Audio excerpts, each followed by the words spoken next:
কেন্দ্র ও রাজ্যের budget দিশাহীন budget আর এই অভিযোগ তুলে দিনহাটা শহরে বাজেটের কপি পুড়িয়ে বিক্ষোভ দেখালো এসএফআই ও ডিওয়াইএফআই নেতৃত্ব। শুক্রবার সকালে দিনহাটা শহরের ব্যস্ততম পাঁচমাথা মোড়ে বাজেটের কপি পুড়িয়ে এসএফআই ও ডিওয়াইএফআই এর নেতৃত্ব ও কর্মী সমর্থকেরা বিক্ষোভ কর্মসূচিতে শামিল হন।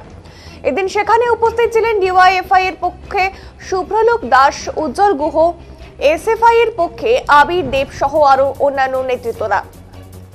সংগঠনের নেতৃত্বদের অভিযোগ, কেন্দ্র ও রাজ্য বাজেটে কোনো দিশা নেই আর কোনো কর্মসংস্থানের কথা নেই, আর এক প্রকার দিশাহীন বাজেট বলেও তারা কটাক্ষ করেন। আর এদিন সেখানে তারা বিক্ষোভ দেখানোর পাশাপাশি রাজ্য ও কেন্দ্র বাজেটের কপি পুড়িয়ে প্রতিবাদে শামিল হন। আপনারা জানেন যে দেশের সরকার এবং রাজ্যের সরকার তারা যে বাজেট পেশ করেছে সেই বাজেটে বেকার যুবকদের কর্মসংস্থানের প্রশ্নে কোনো দিশা দেখাতে পারেনি। আরও অন্ধকারে ঠেলে দেওয়া হয়েছে ভবিষ্যৎ প্রজন্মকে।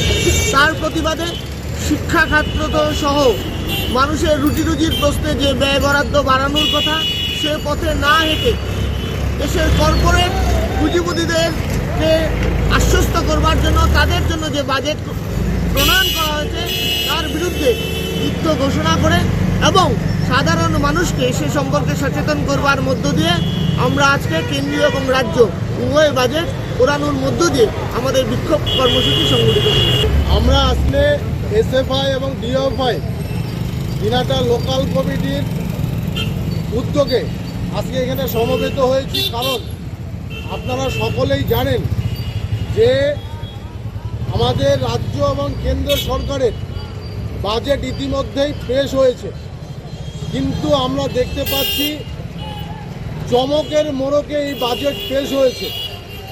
কারণ আমরা দেখতে পাচ্ছি যে আমাদের ছাত্র এবং যুবকদের যে আশু সমস্যা, যে কর্মসংস্থানের যে প্রয়োজন, সেই কর্মসংস্থানের কোনো দিশা এই বাজেটে নেই।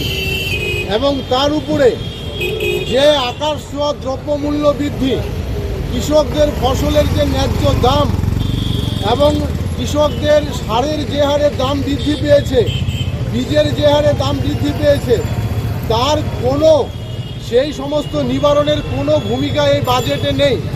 সর্বোপরি বলতে গেলে যেটা বোঝা যায় যে আমাদের এই 140 কোটির দেশে বেশিরভাগ যে যুব সম্প্রদায়, তাদের কর্মসংস্থানের কোনো দিশা এই বাজেটে দেখাতে পারেনি, যার জন্য মনে হয়েছে যে এই বাজেট সর্বোপরি বেকার যুবকদের ধোঁকা দেওয়া হয়েছে।